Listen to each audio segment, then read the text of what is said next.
الحمد للہ رب العالمین والصلاة والسلام علی سید المرسلین اما بعد فاعوذ باللہ من الشیطان الرجیم بسم اللہ الرحمن الرحیم الصلاة والسلام علیک یا رسول اللہ وعلی آلک واصحابک یا حبیب اللہ الصلاة والسلام علیک یا نبی اللہ وعلی آلک واصحابک یا نور اللہ۔ آج ایک بڑا ہی عجیب و غریب بھی اور دردناک واقعہ بھی ہے۔ نبی پاک علیہ السلام سے ہم سب کو بے انتہا محبت ہے اور یہ ایمان کی جان ہے۔ نبی پاک سے محبت نہیں تو ایمان بھی کمپلیٹ نہیں ہوتا، اور جب نبی پاک علیہ السلام کو تکلیف پہنچے یا نبی پاک علیہ السلام کو کسی طرح کی کوئی ایذا پہنچے تو یقیناً جب امتی اس کو پڑھتا ہے سنتا ہے تو دل پر بھی تکلیف ہوتی ہے۔ ایک ایسا ہی واقعہ جس میں ہمارے آقا علیہ السلام کو تکلیف پہنچائی گئی، نبی پاک علیہ السلام پر جادو کیا گیا۔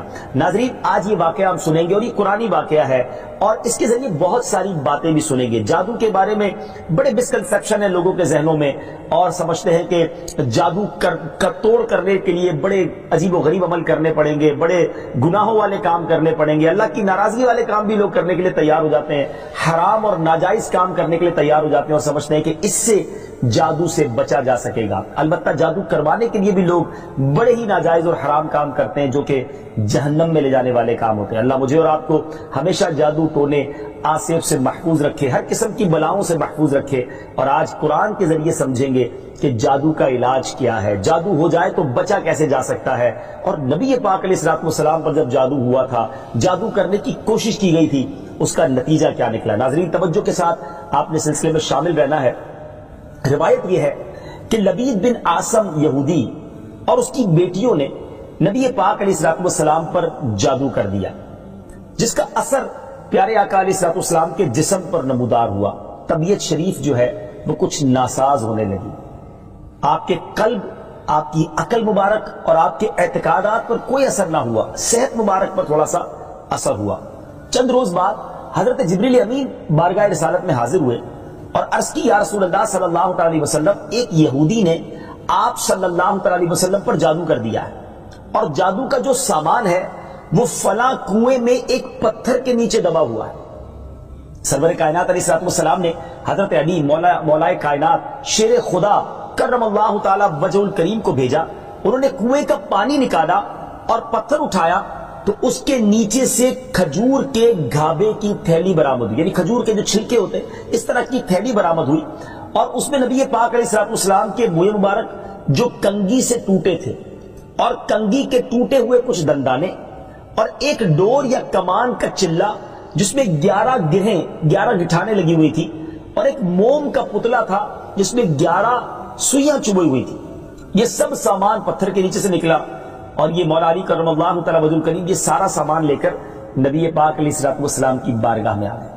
اس کے بعد سبحان اللہ، اب اس کا توڑ کیسے آیا، اس کا علاج کیسے ہوا، اس کا حل کیا نکلا؟ جبریل امین اللہ تبارک و تعالیٰ کی بارگاہ سے سورہ فلق اور سورہ ناس لے کر حاضر ہوئے، یعنی اب جو سورہ فلق اور سورہ ناس ہے وہ نازل ہوئی، اور ان دونوں صورتوں کو ملائیں تو ناظرین اس میں 11 آیتیں ہیں۔ ہر ایک آیت کے پڑھنے سے ایک ایک گرہ کھلتی جاتی تھی، یہاں تک کہ سب گرہیں کھل گئی اور پیارے آقا علیہ السلام بالکل شفایاب ہو گئے۔ سبحان اللہ، سبحان اللہ۔ ناظرین، اب اس واقعے سے بہت ساری باتیں میں نے اور آپ نے سیکھنی ہیں۔ پہلی بات یہ ہے کہ یہ بخاری شریف میں ہے کہ پیارے آقا علیہ السلام جب بستر شریف پر تشریف لاتے تو اپنے دونوں ہاتھوں پر دم کرتے اور اپنے سر سے پاؤں تک پورے جسم پر اپنے ہاتھوں کو پھرایا کرتے، جہاں تک دست مبارک پہنچ سکتے یہ عمل 3 مرتبہ فرماتے، یعنی نبی پاک علیہ السلام ان دونوں صورتوں کا اپنے اوپر بھی دم کیا کرتے۔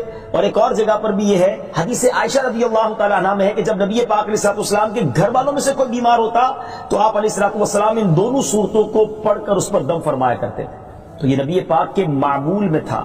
تو آج اگر ہم میں بھی کوئی بیمار ہو جائے، فیملی میں کوئی بیمار ہو جائے، اپنے آپ کو من آفتوں سے بچانا چاہتے ہیں تو اول آخر 3 بار درود پاک پڑھیں، سورہ فلق اور سورہ ناس کی تلاوت کریں، اپنے ہاتھوں پر دم کر کے اپنے جسم پر پھیر لیں، کسی مریض پر دم کر دیں، انشاءاللہ اس کی برکت ملے گی۔ یہاں ایک اور مسئلہ بھی سیکھنے کو ملے گا کہ تعویذات اور عملیات میں جس میں کوئی لفظ کفر و شرک کا نہ ہو وہ جائز ہے۔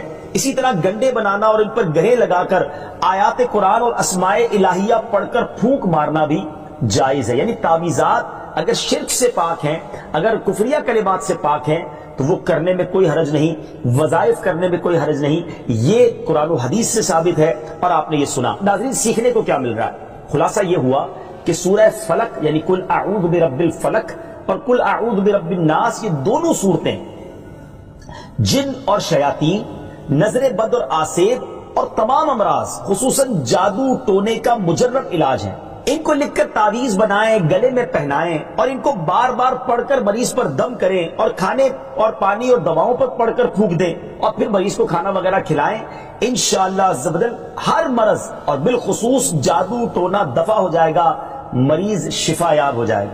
اسی طرح قرآن مجید کی دوسری تمام صورتوں کی خصوصی خواص ہیں جن کو بہت خوبصورت کتاب جنتی زیور ہے اس میں بھی آپ پڑھ سکتے ہیں ناظرین۔ اسی طرح ہمیں چاہیے کہ قرآن پاک کی تلاوت کرتے رہیں، قرآن پاک کی ہر حرف میں شفا ہے، برکتیں ہیں، اور آج خاص طور پہ ہمارے ناظرین کو گویا وظیفہ، قرآنی وظیفہ مل رہا ہے۔ بہت سارے ناظرین یہ گزارش کرتے ہیں کہ ہمیں کوئی وظیفہ بتایا جائے، تو دیکھیں آج تو قرآن کے ذریعے، اور وہ وظیفہ جو نبی پاک کو رب کی طرف سے عطا ہوا، پیارے آقا علیہ الصلوۃ والسلام کو بھی شفا نصیب ہوئی، تو ہمیں ضرور اس کو اپنانا چاہیے۔ ناظرین اس سے پہلے کہ میں مزید اس معاملے میں آگے بڑھوں، میں چاہتا ہوں کہ دونوں صورتوں کی تلاوت اور اس کا ترجمہ پہلے سن لیتے ہیں اور پھر مزید اس بارے میں بات کرتے ہیں کہ اس حیرت انگیز واقعے سے مجھے اور آپ کو مزید کیا سیکھنے کو ملتا ہے۔ پہلے سورہ فلق کی تلاوت ہوگی، سورہ ناس کی تلاوت ہوگی۔ میں یہاں ایک اور بات بھی کہنا چاہوں گا، کچھ لوگ یہ کہتے ہیں جناب ہم وظیفہ کرتے ہیں اثر نہیں ہوتا، برکت نہیں ملتی۔ پہلے یہ چیک کر لیں کہ آپ کے مخارج ٹھیک ہیں، آپ تلاوت صحیح مخارج کے ساتھ کرتے ہیں۔ تو اب جو تلاوت آپ سنیں گے نا تو اس میں یہ بھی چیک کر لیں کہ آپ کیا اسی طرح کے تلفظ کے ساتھ پڑھتے ہیں، اور اگر مسٹیک کر رہے ہیں تو قرآن پاک صحیح طریقے سے پڑھیے، پھر دیکھیے اس کی کیسی برکتیں ملتی ہیں۔ آئیے سورہ فلق اور سورہ ناس کی تلاوت اور اس کا ترجمہ۔ قل اعوذ برب الفلق من شر ما خلق ومن شر غاسق اذا وقب ومن شر النفاثات في العقد ومن شر حاسد اذا حسد۔ تم فرماؤ میں اس کی پناہ لیتا ہوں جو صبح کا پیدا کرنے والا ہے، اس کی سب مخلوق کے شر سے اور اندھیری ڈالنے والے کے شر سے جب وہ ڈوبے، اور ان عورتوں کے شر سے جو گروہ میں پھونکتی ہیں، اور حسد والے کے شر سے جب وہ مجھ سے جلے۔ قل اعوذ برب الناس ملک الناس الہ الناس من شر الوسواس الخناس الذي يوسوس في صدور الناس من الجنة والناس۔ تم کہو میں اس کی پناہ میں آیا جو سب لوگوں کا رب، سب لوگوں کا بادشاہ، سب لوگوں کا خدا، اس کے شر سے جو دل میں برے خطرے ڈالے اور دبک رہے، وہ جو لوگوں کے دلوں میں وسوسے ڈالتے ہیں، جن اور آدمی۔ ناظرین سورہ فلق اور سورہ ناس کے بے شمار فضائل و برکات ہیں۔ ایک اور حدیث پاک سنیے، حضرت عبداللہ بن خبیب رضی اللہ تعالیٰ عنہ فرماتے ہیں کہ ہم پر ہلکی بارش ہوئی اور اس وقت اندھیرا چھایا ہوا تھا، اور ہم پیارے آقا علیہ الصلوۃ والسلام کا انتظار کر رہے تھے کہ وہ آ کر ہمیں نماز پڑھائیں۔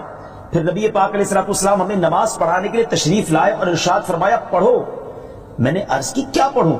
ارشاد فرمایا صبح و شام 3 بار قل هو اللہ احد، قل اعوذ برب الفلق اور قل اعوذ برب الناس پڑھو، ان کی تلاوت کرنا تمہیں ہر بری چیز سے بچائے گا۔ چلیں ایک اور وظیفہ مل گیا، سورہ اخلاص کو بھی شامل کر رہے ہیں، تو صبح و شام پڑھیں تو انشاءاللہ بری آفتوں سے، مصیبتوں سے، جادو ٹونے سے، آسیب سے، ان طرح کی بلاؤں سے انشاءاللہ محفوظ رہیں گے۔ ناظرین یہاں کچھ مسائل بھی سیکھ لیتے ہیں۔ حضرت اسماء بنت امیس رضی اللہ تعالیٰ عنہ نے عرض کی یا رسول اللہ صلی اللہ تعالیٰ علیہ وسلم، جعفر کے بچوں کو جلد نظر ہوتی ہے، کیا مجھے اجازت ہے کہ ان کے لیے عمل کروں؟ نبی پاک علیہ الصلوۃ والسلام نے اجازت عطا فرمائی۔ تو سیکھنے کو یہ ملا کہ تعویذ اور عملیات جن میں کفر و شرک نہ ہو، کوئی کلمہ ناجائز نہ ہو، تو اس میں جو ہے وہ تعویذ کرنا، عمل کرنا جائز ہے، اور خاص کر وہ عمل جو آیات قرآنیہ سے کیے جائیں یا احادیث میں وارد ہوئے ہوں۔ اسی طرح چند مسائل بھی سیکھنے کو ملے۔ یہ دونوں صورتیں جو ہیں ان کے شان نزول سے ہمیں معلومات کیا ملتی ہیں۔ نمبر ایک، جادو اور اس کی تاثیر حق ہے۔ کچھ لوگ جادو کا انکار کر دیتے ہیں، یہ درست نہیں ہے۔ جادو اور اس کی تاثیر حق ہے کیونکہ قرآن میں اس کا ذکر ہے، اور نبی پاک علیہ الصلوۃ والسلام پر بھی آپ کی صحت مبارک پر اس کا اثر ہوا۔ نمبر دو، نبی کے جسم پر جادو کا اثر ہو سکتا ہے، جیسے تلوار، تیر اور نیزے کا بھی اثر ہوتا ہے۔ یہ شان نبوت کے خلاف نہیں ہے۔ ہاں، ایسا اثر نہیں ہو سکتا کہ جس سے نبوت کے متعلقہ امور میں خلل آ جائے۔ حضرت موسیٰ علیہ الصلوۃ والسلام کے مقابلے میں جادوگر بالآخر اس لیے فیل ہوئے کیونکہ وہاں جادو سے معجزے کا مقابلہ تھا، ورنہ حضرت موسیٰ علیہ الصلوۃ والسلام کے خیال پر بھی اس جادو نے اثر کیا کہ ان کو خیال ہوا کہ یہ لاٹھیاں، رسیاں چل رہی ہیں۔ نبی کریم علیہ الصلوۃ والسلام کے خیال پر بھی اسی طرح یہی اثر ہوا تھا۔ نمبر تین، جادو کو دور کرنے میں سورہ فلق اور سورہ ناس کو خصوصی تاثیر حاصل ہے۔ نمبر چار، جادو، ٹونے اور عملیات اور اثرات اور بیماریوں کو ختم کرنے کے لیے قرآن پاک کی صورتوں اور آیتوں کو استعمال کیا جا سکتا ہے، اور بخاری شریف میں سورہ فاتحہ کو اس مقصد کے لیے استعمال کرنے کا بیان موجود ہے۔ تو سورہ فاتحہ کو سورہ شفا بھی کہا جاتا ہے، تو یہ بھی شفا کے لیے بڑا مجرب اور بڑا پیارا وظیفہ ہے۔ ناظرین، یہ چند باتیں تو ہم نے اس واقعے کے متعلق سیکھی، سورہ فلق اور سورہ ناس کے کچھ فضائل بھی سنے۔ میں یہاں ایک اور بات بھی کرنا چاہتا ہوں کہ آج کل پرابلم یہ ہو گیا ہے کہ اتنے عاملین آ گئے ہیں، اتنے عمل کرنے والے لوگ آ گئے ہیں، اتنے بورڈ ہمارے شہروں اور وطن میں لگ جاتے ہیں کہ ایسا لگتا ہے دوسرے آدمی پہ جن ہے یا اس پہ جادو ہو گیا ہے۔ خدا را جھوٹے عاملین سے اپنے آپ کو بچائیے۔ اگر جینے کی تمنا ہے تو کچھ پہچان پیدا کر۔ لوگوں کے گھر بک جاتے ہیں، لوگوں کی عزتیں پامال ہو جاتی ہیں، عجیب ماحول ہو گیا ہے۔ کچھ بد نصیب تو وہ ہیں جو کسی کو تباہ کرنے کے لیے جادو کروانے جاتے ہیں اور ہزاروں لاکھوں روپے خرچ کرتے ہیں، اور پھر بیچارے کچھ جب بیمار ہو جاتے ہیں تو اپنا بعض اوقات ڈاکٹری مسئلہ ہوتا ہے، وہ بھی کسی عامل کے ہتھے چڑھ جاتے ہیں اور وہ کہتا ہے جناب آپ کے گھر میں بہت برا عمل ہوا ہے، فلاں جگہ کوئی چیز دبی ہوئی ہے، اور اس کو اب سنبھالنے کے لیے، اس کو نکالنے کے لیے اتنے بکرے چاہیے، اتنے مرغے چاہیے، اتنے انڈے چاہیے، قبرستان میں یہ عمل کرنا ہوگا۔ اور غریب آدمی اپنی چیزوں کو بیچ کر ہزاروں لاکھوں روپے دے دیتے ہیں اور خاندان کے خاندان ٹوٹ جاتے ہیں۔ ایسا نہ کریں، پلیز ایسا نہ کریں۔ بلکہ میں تو ان عاملین سے بھی گزارش کروں گا کہ حلال روزی کی طرف آئیں۔